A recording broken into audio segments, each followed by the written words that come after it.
bem-vindo, Fernando, tudo bem?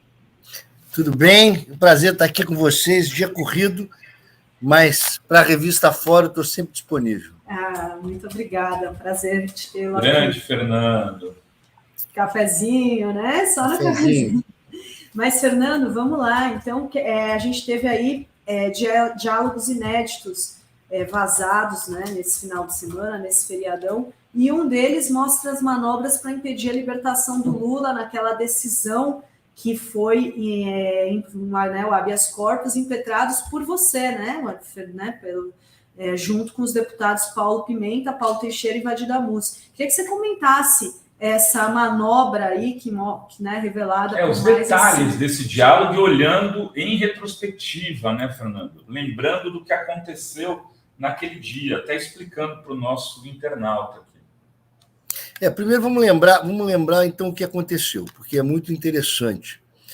Porque esse foi o dia que as primeiras entranhas da Operação Lava Jato vieram a público.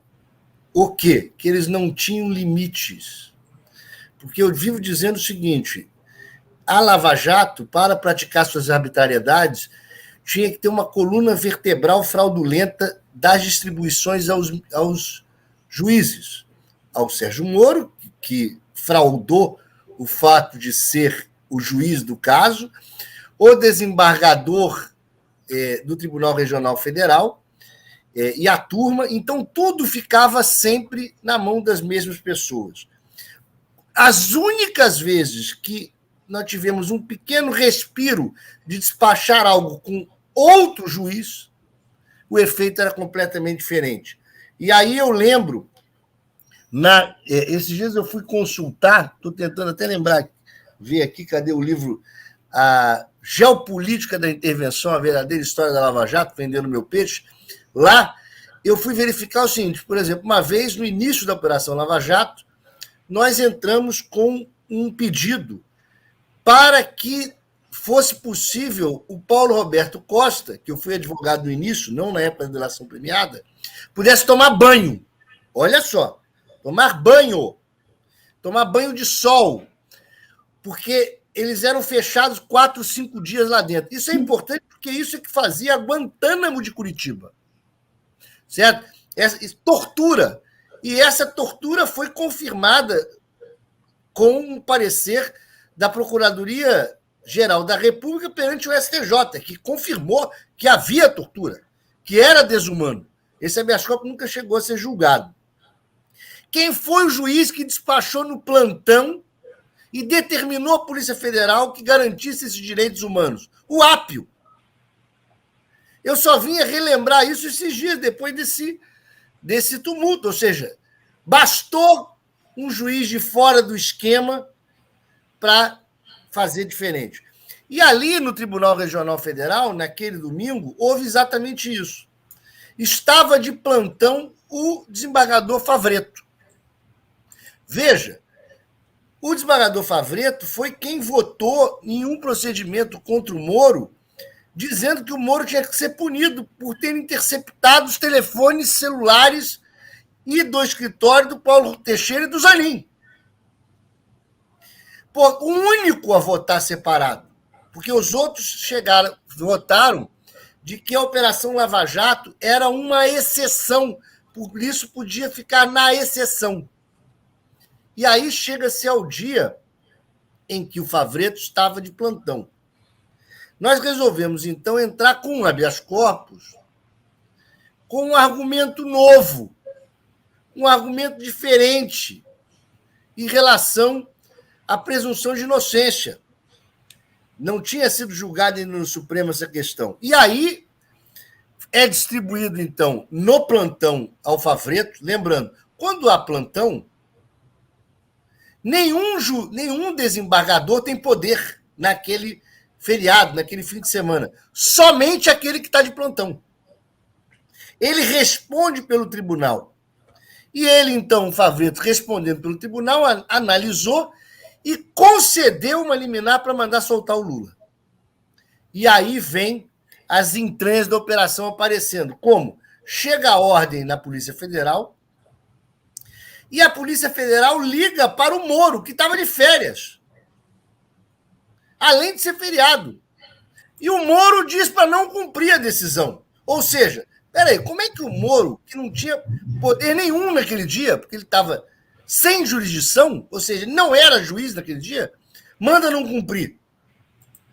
Aí, diante disso, o Moro se movimenta e o habeas corpus vai, os procuradores se falam, entram com uma petição e o habeas corpus vai à conclusão, o que foi uma armação no tribunal, do Gebran. E o Gebran dá um despacho, não cumpra essa decisão, porque eu sou o desembargador do caso. Só que o Gebran, naquele dia, não era desembargador de coisa nenhuma, porque ele estava de férias também, ele estava no feriado. Os autos voltam para a mão do Favretto e o Favretto manda cumprir. E isso está nos diálogos, ele se movimentando, dizendo o seguinte: Favretto mandou cumprir 1 hora, a gente precisa falar com o presidente do tribunal. Mas peraí, presidente do tribunal, vou repetir, o presidente do tribunal, neste dia de feriado, não era desembargador de coisa nenhuma, nem presidente do tribunal, porque há uma limitação de poder. Ou seja, o juiz que está andando de carro na rua, naquele momento ele não é juiz. O juiz está tomando um chopp no bar, ele não é juiz. Não é isso. Ele é um cidadão comum. Então, nesse dia que eles conseguem fazer, se falam, ligam para o presidente do tribunal, combinam que o presidente do tribunal iria conceder uma decisão suspendendo, que não está previsto em lugar nenhum. A única previsão que tem para o presidente do tribunal despachar algo durante o momento de trabalho dele, não durante o momento de tomar cerveja, chopp ou esquinho, no feriado, é no momento de que ele está trabalhando, quando há possibilidade de lesão aos cofres públicos, numa ação civil pública. Isso pode ele suspender momentaneamente. No direito criminal, em habeas corpus, não existe. Eles, então, combinam com o desembargador e esse desembargador suspende a ordem. E aí começa a trabalhar como é que eles vão perseguir o Favretto, que é o desembargador que concedeu a decisão. Então é o seguinte, veja, na verdade é um quebra-cabeça que aos poucos, a ponta do iceberg da Vaza Jato já foi suficiente para fazer com que o Supremo mudasse de posição, o Gilmar Mendes mudasse de posição, que o Moro fosse considerado suspeito. Esse dia desse habeas corpus, as ações arbitrárias deles foram fundamentais para a concessão do habeas corpus lá, julgando o Moro parcial. Foi um dos atos, eram 5 atos, foi a interferência do Moro no cumprimento dessa decisão. Então é o seguinte, aos poucos estão vindo mais diálogos e parece que já estão vazando mais. Agora, recentemente, houve a concessão de um habeas corpus no STJ, garantindo uma defesa ter acesso. Ou seja, Rová e Dri, mais diálogos vêm por aí e certamente vocês, jornalistas, vão conseguir ter acesso a mais profundamente, além da ponta desse iceberg, essa vergonhosa organização criminosa chamada Lava Jato. Aliás, pela primeira vez que o Lula disse isso, foi para esse jornalista lá em Curitiba, quando eu tive para entrevistá-lo e perguntei: presidente Lula, o senhor considera que a Lava Jato é uma organização criminosa? E ele, com a coragem que lhe é peculiar, preso com os agentes todos da Polícia Federal, disse: eu não tenho dúvida que a Lava Jato é uma organização criminosa. Eu lembro que virou manchete de vários portais, vários jornais naquele dia, Fernando, que a Lava Jato ela metia medo em todos, de alguma maneira, poucas pessoas, né? E foi se construindo dentro da advocacia um movimento. Mas no começo eram poucos aqueles que questionavam. Um deles está aqui com a gente, que é o O Lênio usa uma frase assim, o Lênio fala, nós éramos tão poucos que cabíamos dentro de um Fusca. Depois começamos a aumentar e conseguimos ocupar um ônibus. E até o ponto que se começou... Por que essas denúncias agora, por exemplo, do Tony, vamos lembrar, que está revelando que foi submetido pelo Moro para fazer gravações ilegais, incitar, falar coisas mentirosas e etc., estão vindo à tona. E a questão do Tacla Duran, etc. Exatamente porque é o seguinte, porque a estrutura de medo deles está ruindo, né? Muita coisa, então, muita gente que está com condição de depor. E mais, o medo que eles têm de prenderem o Youssef. Que medo é esse? O Youssef deve saber tanta coisa que eles estão com medo de ele ser preso. Agora, o Tony Garcia, ele apresenta aqui hoje de madrugada, ele diz a primeira prova de que o Sérgio Moro e o MPF me usaram como agente infiltrado. Aí ele põe parte de uma sentença onde o Moro faz elogios eloquentes a eles, deixando claro que ele era o cara, e aí questionando o que mudou e traz aí essa sentença. Eu queria perguntar para você o que essas denúncias aí do Tony Garcia podem, né, levar o que para o Sérgio Moro? Será que isso ele vai agora ser ouvido? O que pode dar para o Sérgio Moro? E agora a gente vai ter o depoimento do Tacla Duran também na Câmara. Então, também essas duas, o que vai impactar aí, né, no Moro, Rosângela, enfim. Bom, o que é importante é entender o seguinte: nenhum elemento isoladamente, sozinho, faz efeito em um processo. Nenhuma confissão. Veja, um sujeito chega numa delegacia e confessa que matou fulano. É necessário que essa confissão esteja concatenada com outras provas. Que ele tenha estado lá naquele dia, que a interceptação das antenas do telefone mostra que o cara estava lá, porque o cara pode confessar e estar em outro lugar. Então, o que quer dizer isso?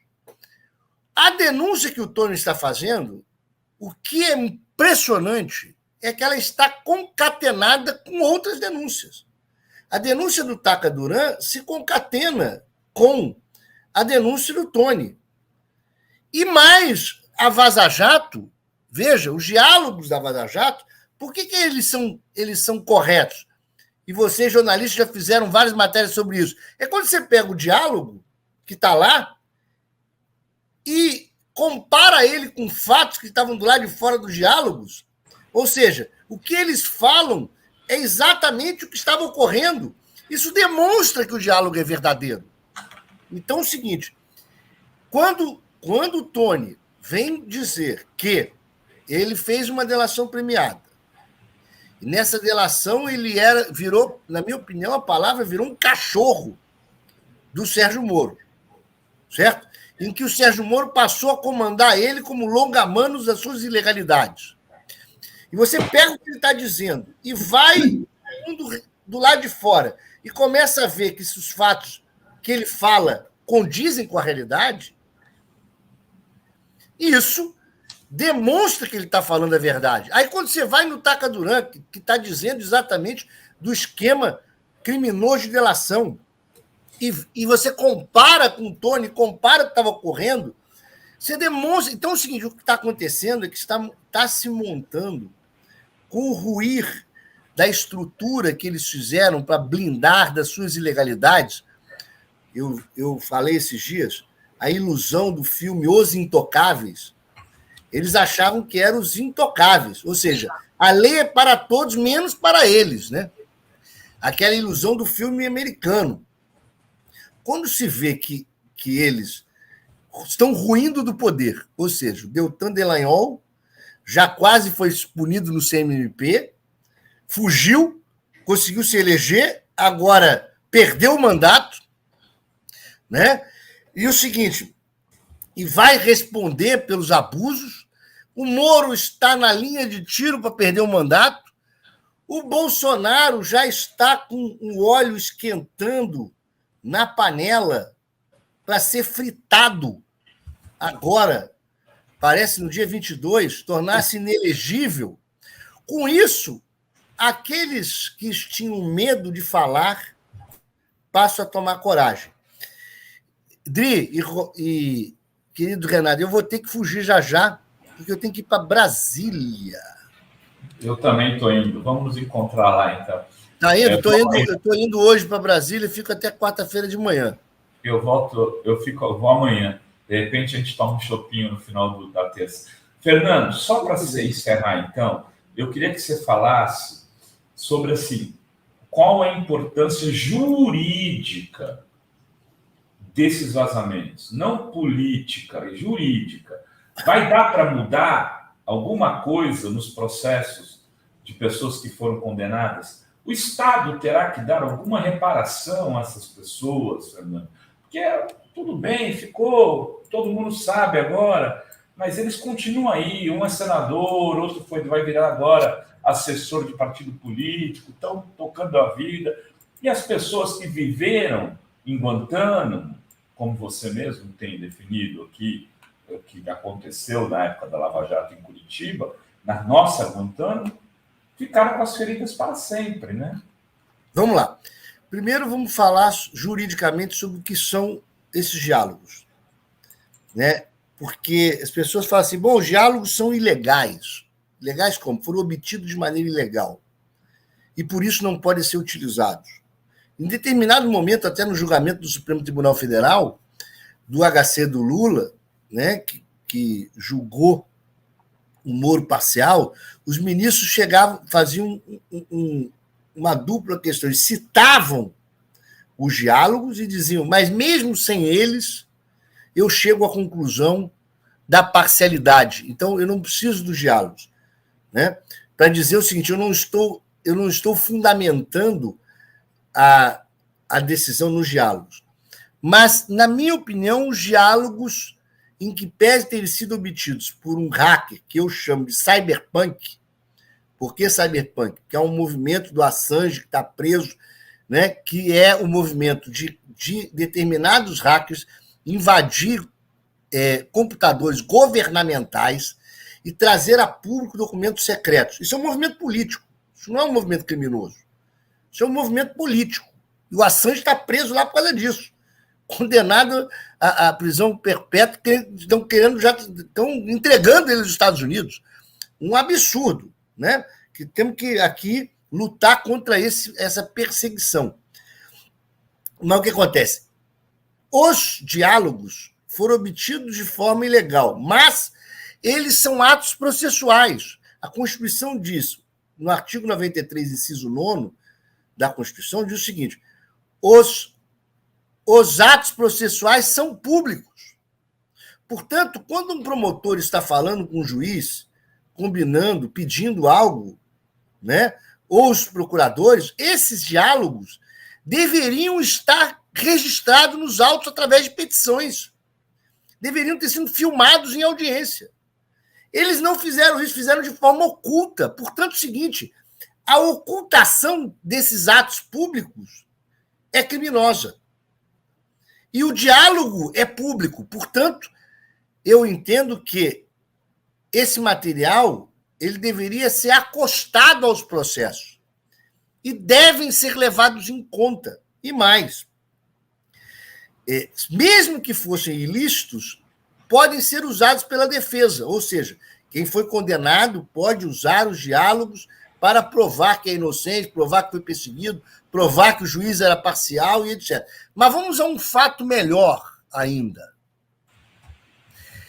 Esses diálogos, como são diálogos públicos, na minha visão jurídica, e eles foram obtidos de celular funcional, e a prova ilícita ela é assim considerada para punir o Estado, ou seja, por que a defesa pode utilizar? Porque a defesa não pode ser punida, quem tem que ser punido é o Estado pela ilicitude da prova. A prova ilícita é para proibir tortura, não é para impedir o torturado de provar que foi torturado.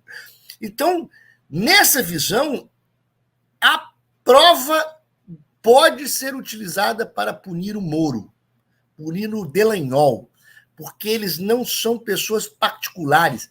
Eles cometeram esses crimes como agentes públicos. Eu vou dar um exemplo. Fala assim, o cara quebra o vidro da delegacia, certo? E enfia uma câmera e consegue filmar um sujeito sendo torturado. Teoricamente, você pode dizer, olha, essa prova foi obtida com invasão de domicílio, porque o cara quebrou o vidro e filmou, não tinha ordem judicial para fazer. Mas peraí, o que acontece é o seguinte, os torturados, os torturadores, eles podem ser punidos com base nessa prova? Minha visão, podem, tá? Então, podem e devem. Eu tenho que me despedir pela confusão do dia. Ele pode ir preso? O Moro e Dallagnol podem chegar a ser presos? Podem. E o seguinte, e mais, o caldo das informações necessárias para que isso ocorra está se formando.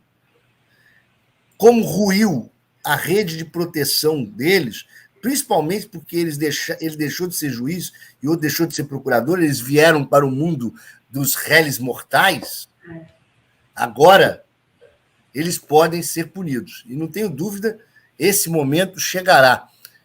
E do Bolsonaro também. Um abraço. Muito obrigada, Fernando. Boa viagem. Até a próxima. Obrigada. Valeu, Fernando.